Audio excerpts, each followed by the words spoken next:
I'm Ashley. I'm Radia. And I'm out here because of her. We're cousins. You're cousins. Yeah. No, we're just trying a different way to meet people. I mean, we've been trying the dating websites and it hasn't been working, so we thought, let's give this a try to see maybe we'll have better luck. The struggle is real. Do you care about politics or issues or things like that? Do they come up? Does it matter? You know what? I will say if it's like super extreme, you know what I mean? And you can't respect as an adult someone else's opinion. You know what I mean? But like if you're hardcore like one way, I can't, you know. You're saying does it matter that someone agrees with you or just really matters if they disagree with you? You know, I think, and this might, I mean, whatever.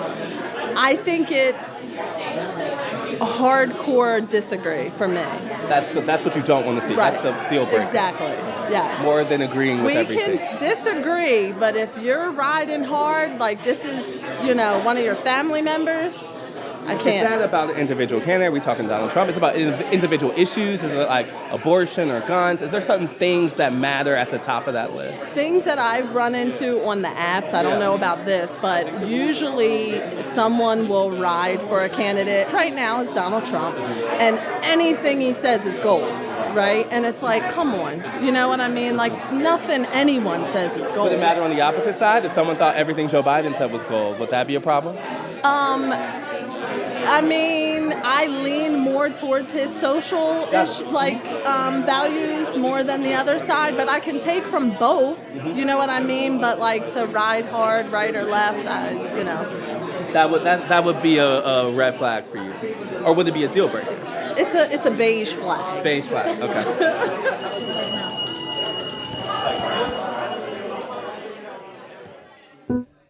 This past weekend, my colleague Elisa Gutierrez and I met Ashley and Radia at a Hyatt Place in King of Prussia, a suburb about 30 minutes outside of downtown Philadelphia. Should we go in? Yeah, let's go in. Yeah, we have half. When we walked in, we were greeted by a big bunch of pink and red heart balloons, and a bucket of roses for $5 a piece was sitting on the counter. Are you here for the event? Yes. We were here for a speed dating event. The first crowd is around 25 people, 12 couples. Oh, wow. The second crowd is bigger, like 20 couples. Oh, wow. Okay, I think if anything, you should stay for the second crowd. Not to participate, to be clear. We're here for work, so stay on mission instead. Don't get distracted. But more as a thought experiment, to explore the idea of how the political divisions that can seem so present on the campaign trail or in polling are actually playing out in people's personal lives. We set up shop at the hotel bar. Hi, guys. It's wonderful meeting you guys. How are you guys doing? Yeah, that's a great question. Talking to people throughout the night, before their dates and after. And here's what we wanted to know.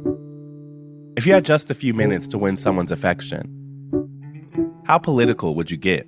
And is there anything at all to be learned about national politics or the mood of the country from dating? From the New York Times and for Valentine's Day, I'm Ested Herndon, and this is The Run-Up. Can you tell me your name, and can you tell me what brought you here? So my name is Samoya. What brought me here is just I need to find love. You know, I want someone compatible. Does politics matter in here? I do not want it to come up. They always say, you know, your first date, don't introduce like your ex. Don't talk about your ex. Don't talk about anything of that harsh, you know, yeah, we don't want that right now. All good vibes. Very chill, just to see how the person, you know, flows with you. I think that's what I want to do. When does it come up then? It's going to probably flow out maybe on the second date, on the second and a half, you know. I was actually dating somebody initially. He told me that he supported Trump. And I said, and I just completely, you know, just told him, you know, it won't work. But then I felt like, you know what, maybe I need to, because I am new in this country, maybe I need to educate myself a little bit more. So I feel like I should have stayed around a little bit just to hear his perspective and to do my history, do my research. Yeah. You're saying, or do you regret cutting it off? I feel like I'm sorry I did, because there's always room for learning, and you should never really cut somebody off. Tell me your name. Tell me what brought you here, and how's it going so far? I took a break from dating, was in a long relationship, and then I didn't want to go on the apps, so and I don't really go to bars much, so I figured I had to look for other alternatives. Okay. Tell me about characteristics or qualities or values that you would want in the person you're dating. Yeah, that's a really good question. In terms of geographic, I don't like long distance dating. But in terms of values, I don't. It's funny because those are subjects you avoid when you're first on a date with somebody. Your strategy, you don't really talk about that on the first date. Well, no, you can't. I mean, it's tough. It's hard to. Even if someone agrees with you, it's such an intense subject, especially in today's polarized world, that even if you're sitting with someone and they agree with you, the mood is not going to be a fun talk. Hey, we're talking about how much we like Biden or how much we like Trump. It's not going to be a fun conversation. It's a very tumultuous environment we're in right now. Does it matter to you if someone cares about politics at all, or does it? Or if they didn't, would that matter to you?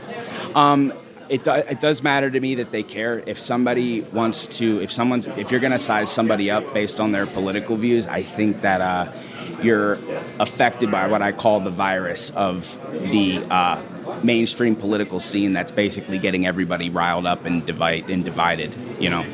It wasn't like this 10 years ago. Yeah, we're way more divided now. You think it's really changed? Oh, absolutely. Yeah, it's so divided. Go ahead. Has any of that changed the way you have to date?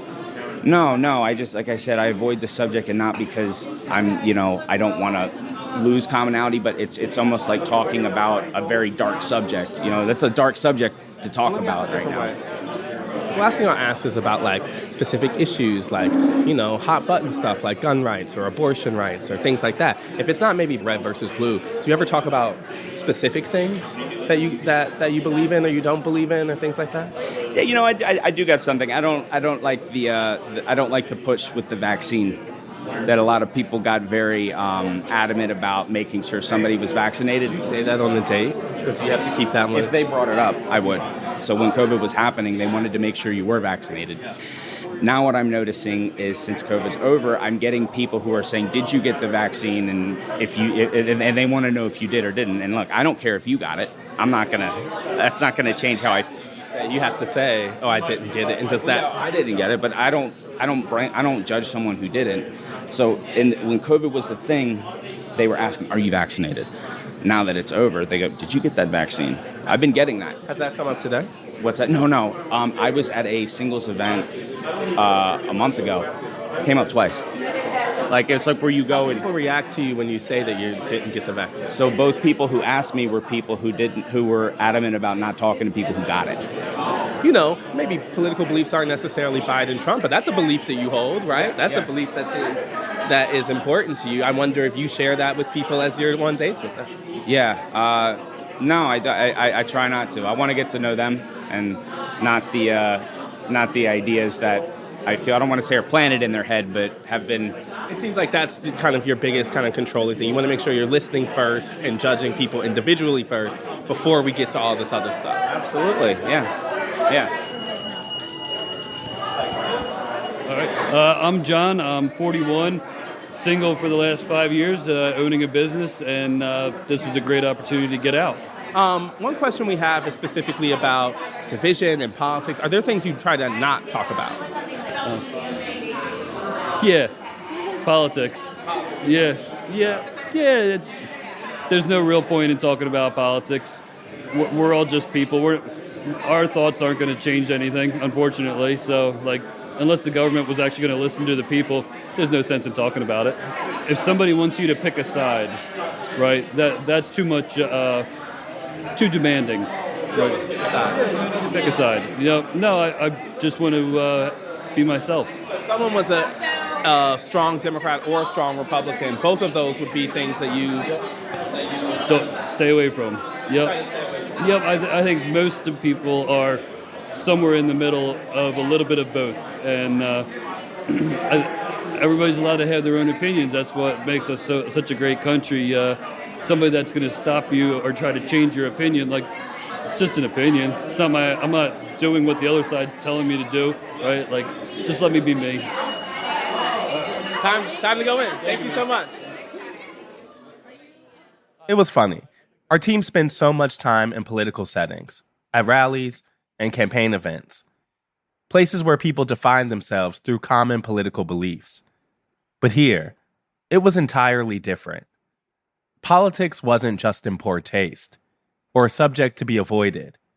It was a complete turnoff. Okay, so my name's Karen. I came here with like a couple of girlfriends. They were like, oh, let's do this. It's something different. It beats being online. Are there like values or things that you would put at the top of your like kind of priority list when you think about a partner or a match? I definitely have ones that like just from past experiences and from like my past relationships, I know like generosity is something that I value. I don't want someone who's trying to like mooch off of me, but I also don't want someone who's like trying to take from the world. I want someone who's giving back and like who will help others like give back. And to be honest, I really don't like to pay for things, so like, I do want them to be generous with me too. Are there beliefs? Are there things like that? Do you ask about that? So, I'm very anti-political. I'm not political at all. I'm a big believer in everyone's entitled to their own beliefs. I'm a big believer that they shouldn't be pressing that on someone else. I don't care like if you're the two different sides. I just don't want you to try to push that on me, and I don't want you to try to diminish me for what I believe in or don't believe in.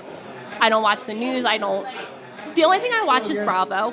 Obviously, that's the only news that people should be informed on. It's just kind of that's the stance that I've taken, just seeing what the political world has done to the society that's meant to be like united.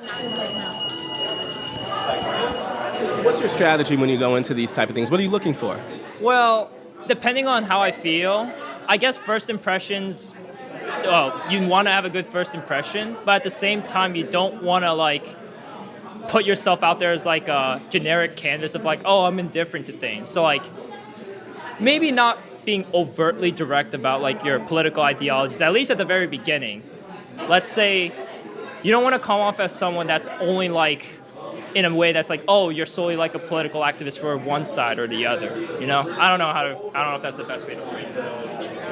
I mean, I just kind of go with the flow. So if it comes up, it comes up. But I wouldn't bring it up apropos of nothing, because that just makes it seem like you're an extremist. Like this is all you want to talk about. Does it come up and historically as you have been out there, or is it easy to avoid? I think it's probably easy to avoid. I don't think most people are as extreme as we get an idea of on like social media and stuff, because, you know, you just get the loudest voices with social media. I think a lot of people are a little hesitant to bring stuff up if they think it's going to be a little risque. I guess it seems easy to avoid. It seems like you're just you're having to have at least for that initial first one, make sure you're sticking on a more general basis. Yeah, I mean, I'm not here to make statements about my political views or anything like that. I'm just here to meet someone. Yeah. What brought you all here today? My friend here invited me. It's a friend experience. Yeah. Ask about like more serious or heavier topics. Do you expect to be asked about it? Absolutely not. I don't expect to be asked about it because my questions don't ask me if I'm a liberal. You know, I feel like it's very natural conversations. It's very awkward to a lot of people who are getting out of their shell. This is like their first time. I don't think to ask about their political values or anything like that. Because there are things that they look for that would be deal breakers for them politically. Do you have those type of things? I mean, yes and no within reason. Like, how crazy are you? Like, how radical are you, I should say? Because if you're radical, then I'm like, oh, well, no. I don't think about politics every day, you know? So it really just depends. It doesn't rule my life. I do other things, so. The bad sign would be if it takes up a lot of your life. That would be scary. Yeah, that I think there's a healthy ground here when you talk about things that, because I don't think if you live and breathe politics, then it must be your job. And if it's not your job, then you're crazy passionate about something that doesn't go within your day-to-day. And if I'm a part of your day-to-day, that's weird that you fit that in there. It doesn't really correlate with my life. But if that's our values, that's fine. they're not for me if they're really, really intense about it. But I don't. Like that. Yeah, I'm kind of the same way where it's like, obviously if there's something that we completely disagree on, that's a big flag.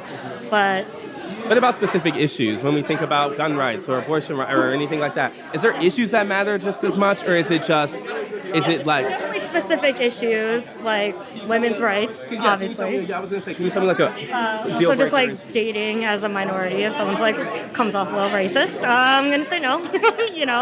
I think equality matters just in all instances. So yeah, as long as someone's aligned on that affiliation, isn't like As long as really. they're aligned on those big things, then you can figure out the smaller things. Yeah. Well, thank you. We really appreciate y'all's time. Almost every single person we talk to said a version of the same thing.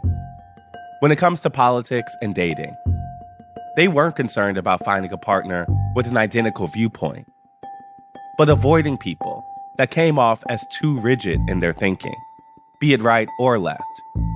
In fact, the only automatic deal breaker, at least to this crowd, was someone being too into politics. Can you imagine that? Ladies and gentlemen, can I have your attention, please? We're going to take a 5-minute break. We'll come After the break, more on love and politics with two in-house experts.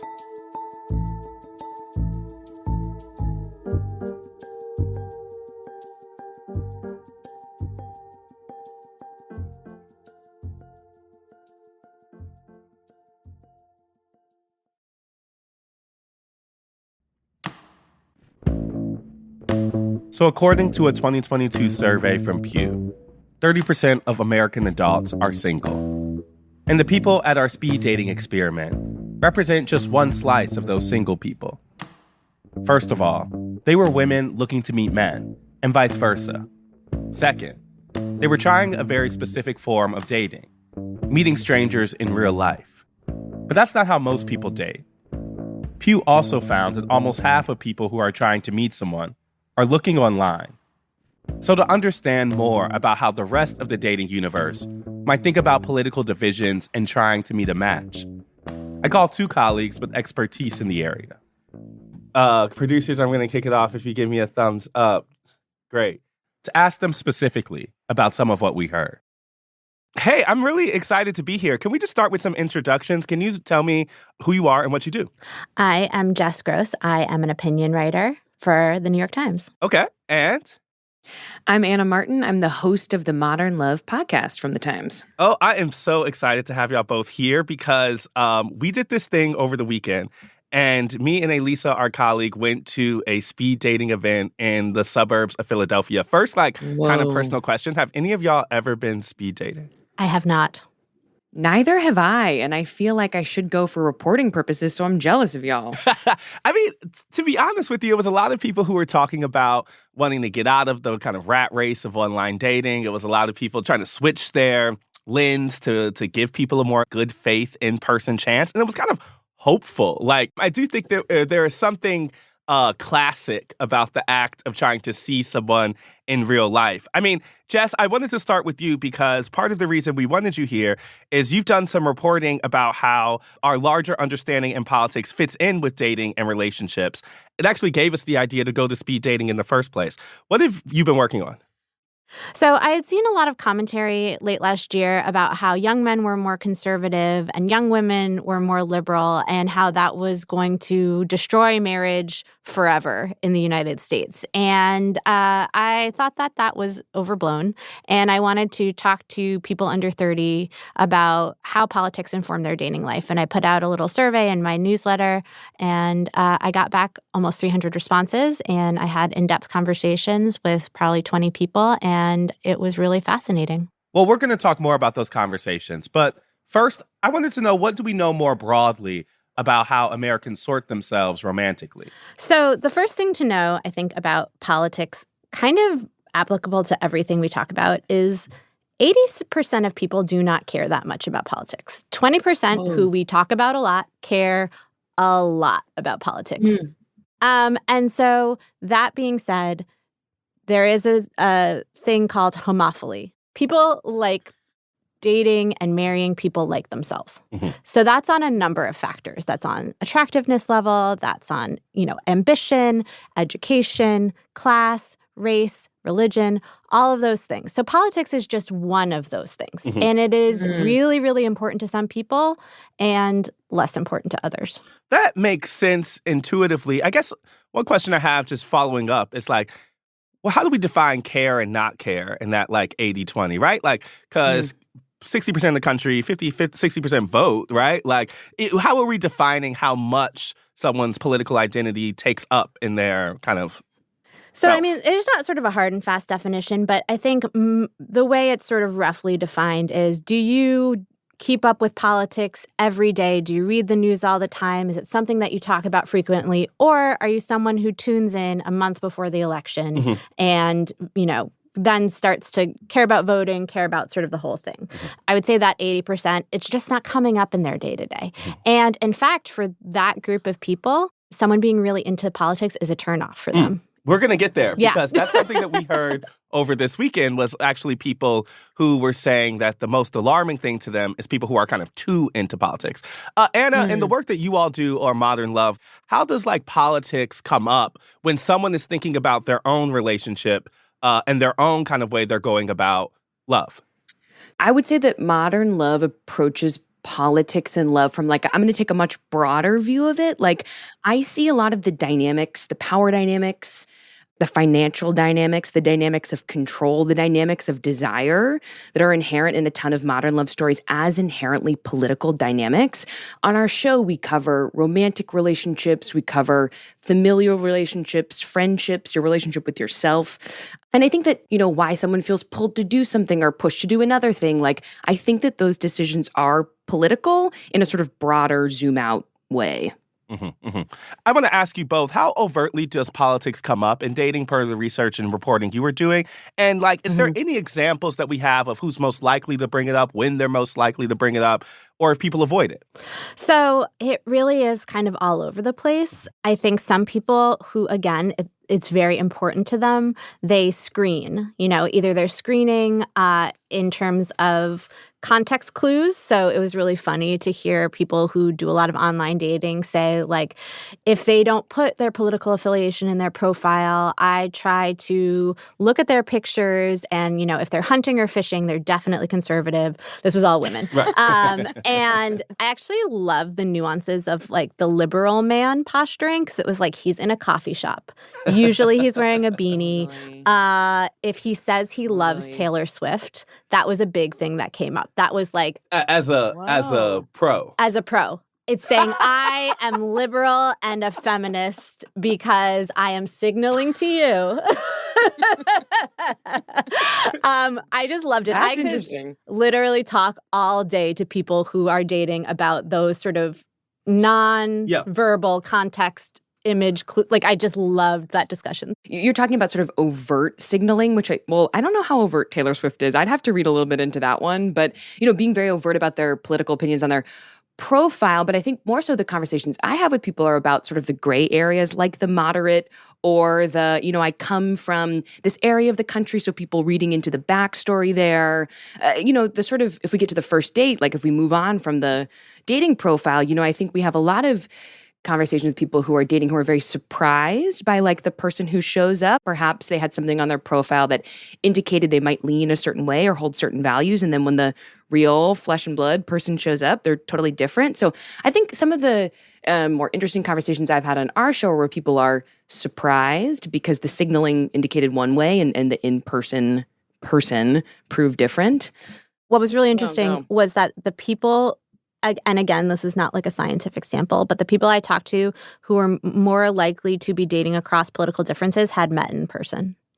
They had not. Yes, totally. That's just what I was going to say, is that even in this kind of conversation, it does seem to be clear that the type of people who are interested in sorting, who are interested in homophily, how do we call it? Homophily? Homophily. We could be both butchering it.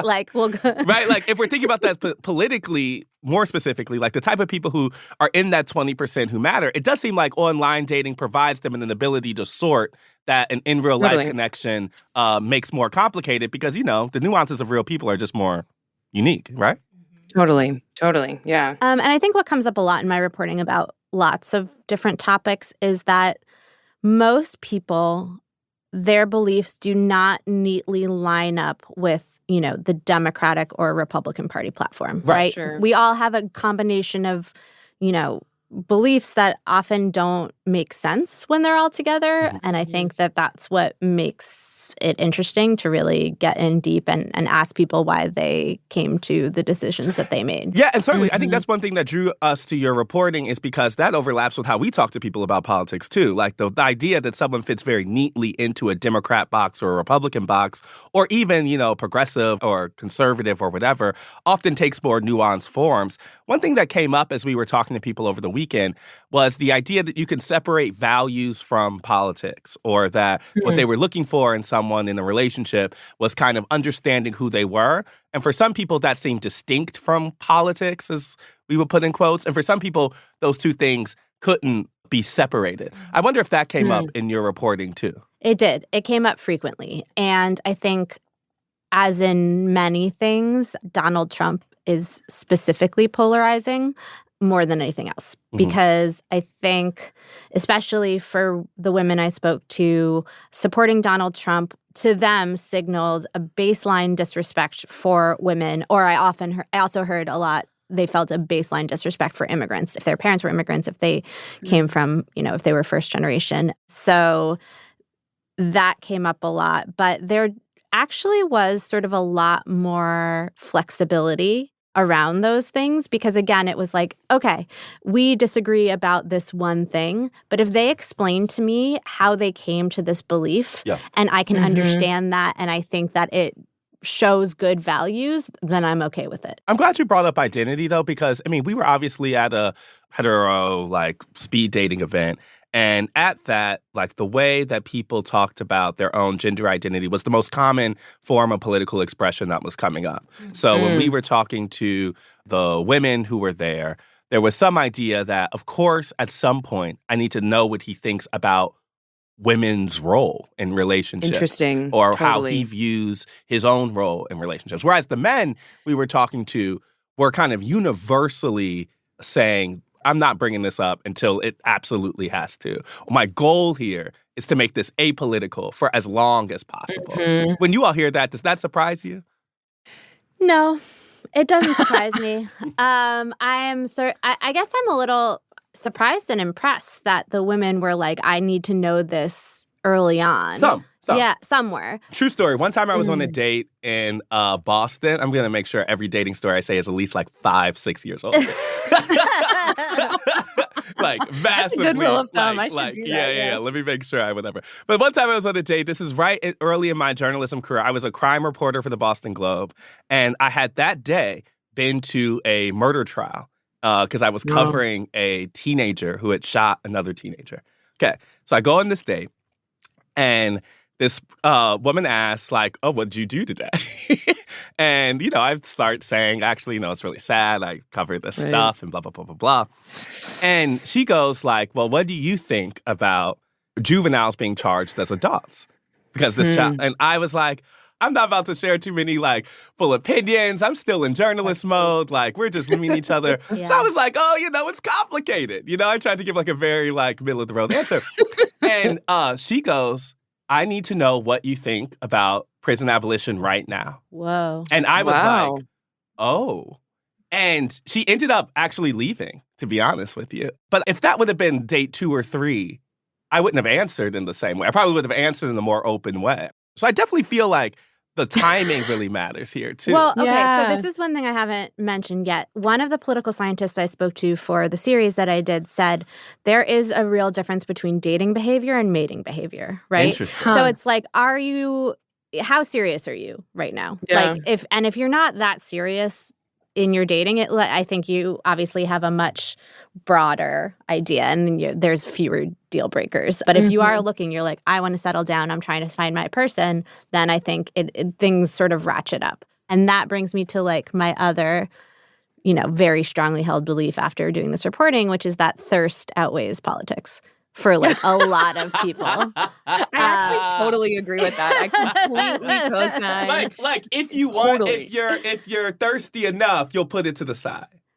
Absolutely. Or you Yes. figure out a way to justify it to yourself. Yes. The other thing I want to throw in is there are a lot of people who find love later in life. So either like post-divorce and I feel like this conversation has centered around younger people. I don't know the age of the people at the speed dating event. I would assume like 20s, 30s. We went to 5 to 7 was 20s to 30s, and 7 to 9 was 30s and 40s. Oh, I'm so interested in hearing about that. But, we have so many conversations with people who are sort of, this sounds negative, but I can't think of another way to say it, like sort of calcified in their ways of thinking or living or, the way that they approach family, the way that they approach politics, certainly. And we have a lot of very beautiful modern love stories of people sort of being broken out of those ways because of a new love or surprised by them. But I will say it's like, I'd be so interested thinking about all of this through the lens of dating as a slightly older person.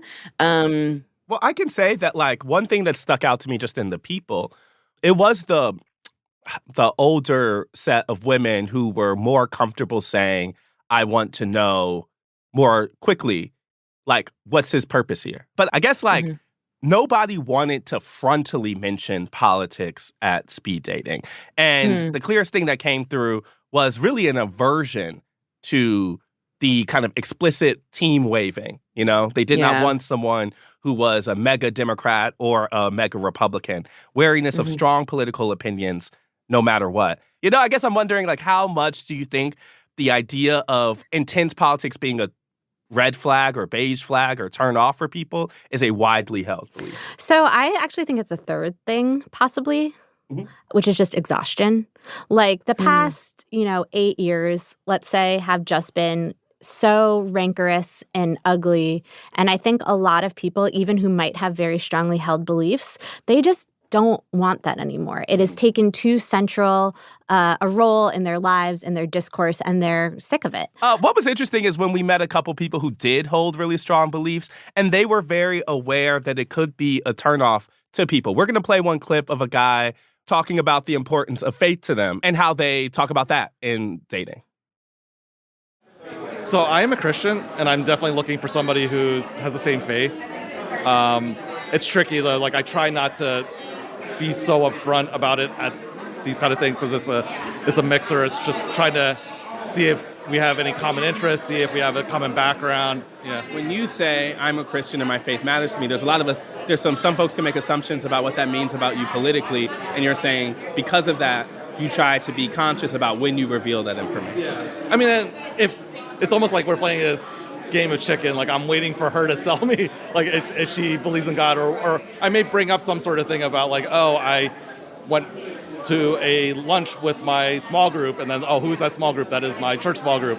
But I try to make it come out more organically than be like, okay, I go to church every Sunday, I have a small group Bible study that I meet on Tuesday nights, and we kind of do this thing, like, because if the person doesn't understand that or know that, then it's like, I don't know, maybe it is better that I kind of be upfront with it, because it can be a very touchy subject for some people. Yeah, I mean, I have some follow-ups on that.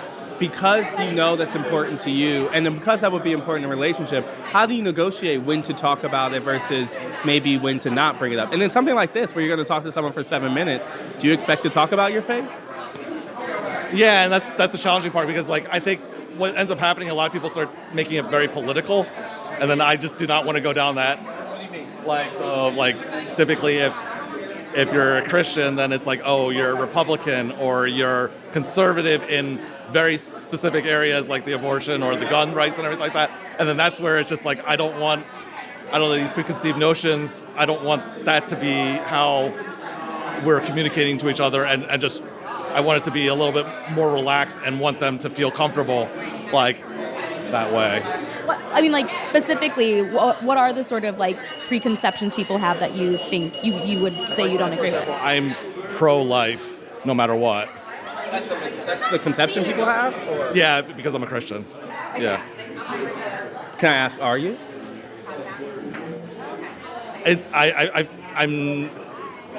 I'm more pro-choice, to be honest. Why did you say that? On dates? Does that come up? I don't mention that ever on a date. Yeah. That's something. All right, you gotta go. Thank you so much for talking to us. I have multiple thoughts. The first is I did a series last year about people moving away from organized religion. And based on tons of research, there is a way in which in this country, Christianity has been branded as a religion of the far right. So if you do not have those political beliefs, often people are a little bit afraid of saying that they are a Christian because they think it will, attach them to a set of beliefs that they do not identify with. And so the other thing that I think of when I hear him talk is when I was reporting this politics and dating series, that often couples who were split about their abortion stance shared a religious background, which was super interesting to me. I'm thinking particularly of one couple, they were both Catholic, and they both believe that you shouldn't have sex before marriage. Because I asked, I was like, well, as a practical matter, like this is dangerous if you're, and they're like, well, it's moot. Because the thing we agree on kind of like precedes the abortion question. Exactly. So it's all theoretical. And so I just thought, it just comes back to like, what is the value system that is informing the belief? And they could live with each other's value system and how they came to being pro-choice or pro-life. And it was based in this sort of Christian value system. And I thought that was really interesting. Interesting. Another thing a person mentioned to me while there is, as a liberal-leaning person, this was a woman who was speaking, she said that she actually regretted writing off a Trump supporter she previously dated. And that came up a couple times, not necessarily just with Trump supporters specifically, but the people at this event saying that they think that in the past, in the recent kind of political past, they were too consumed with their sense of ideology and cut people off in ways that they now currently regret it.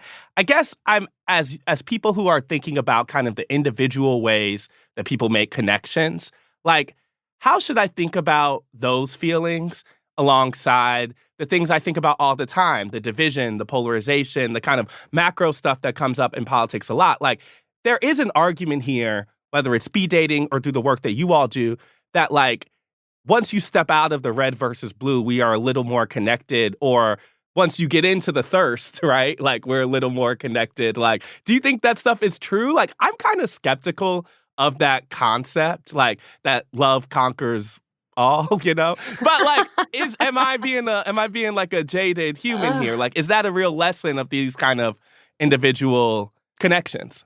I mean, I think it's just that politics is just one part of what makes up our belief system and our value system and who we are and how it manifests, right? So I don't think love conquers all, but I think that for most people, their political beliefs are not the most important thing about them or not the thing that they value most about themselves. And I might let you have the last word here. Like, put the divisions in context for us. Like, in your work, where do you land on the love conquers all scale? Yeah, I mean, I would love to say that it does, but I would say the more accurate, this is just my view, I would say love conquers what we want it to conquer.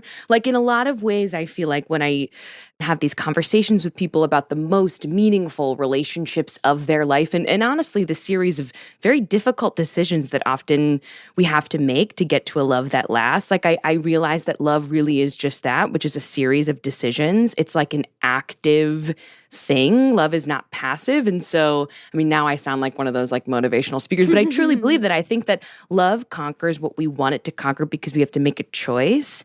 So I really do see like to love and to be loved and to make those choices, like I'm saying, as a sort of radical in its own way act of hope. So I'd say that like, no, love does not conquer all. Yes, we can decide that it can conquer big things if we let it. And like also to love is a very hopeful orientation toward the future. And I think that's what we all should aim for. And that ends my speech, my grand, This is the best I felt about this year all year. I think there's like a version of this year that looks really doom and gloomy, but I'm going to take your perspective and I'm going to make sure that's not true. Good. I hope that can help. Thank you all for joining me today. I really appreciate it. Oh, our pleasure. So much fun. Thank you.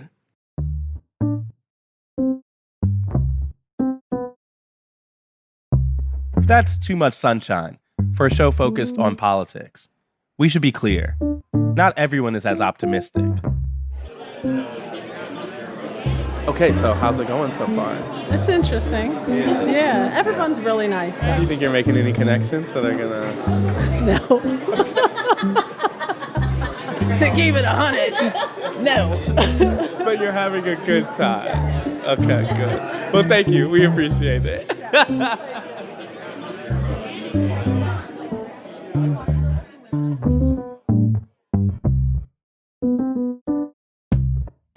Thanks again to my colleagues, Jessica Grose and Anna Martin. Be sure to subscribe to Jess's newsletter and to check out the new season of Anna's show, Modern Love, which drops this week. Links to all of that on our site or in our show notes, wherever you get your podcasts.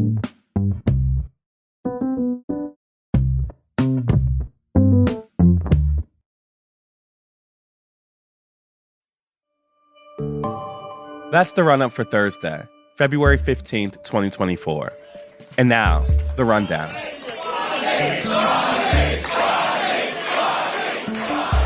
On Tuesday night, Democrat Tom Suozzi defeated Republican Mazi Pilip in the special election in New York's 3rd Congressional District.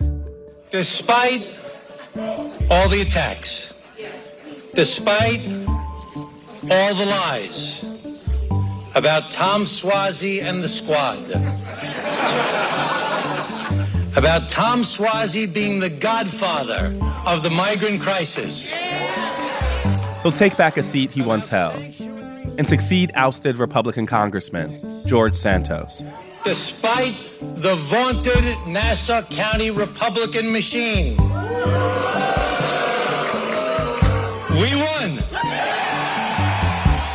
And his victory in a race dominated by immigration, Israel, and abortion might give other Democrats a playbook going forward.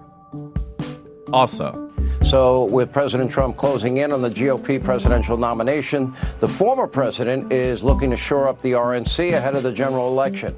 Donald Trump is pushing for a leadership change at the Republican National Committee. On Monday, Trump called for his daughter-in-law, Laura Trump, to become the co-chair of the RNC. She spoke with Sean Hannity on Tuesday. The RNC should have one goal and one focus, and that is ensuring that the leader of the Republican Party, Donald J. Trump, is elected as the 47th president of the United States, and we are able to save this country. The current RNC chairwoman, Ronna McDaniel, is expected to leave her position after South Carolina's GOP primary later this month. And as of Sunday during the Super Bowl. Game or commercials? Game. Game or halftime show? Game. Jason Kelce or Travis Kelce? Mama Kelce. I understand she makes great chocolate chip cookies. President Biden is on TikTok. Trump or Biden? Are you kidding? Biden. It's a clear effort to connect with younger voters. But it's also been controversial because of the security concerns surrounding ByteDance, the Chinese company that owns TikTok. There are 9 days till the South Carolina Republican primary and 264 days until the general election. We'll see you next week.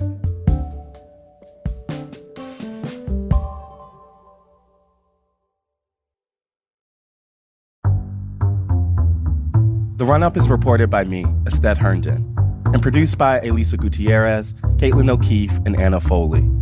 It's edited by Rachel Dry, Lisa Tobin, and Franny Kartoff, with original music by Dan Powell, Marian Lozano, Pat McCusker, Diane Wong, Sophia Landman, and Alicia Behitu.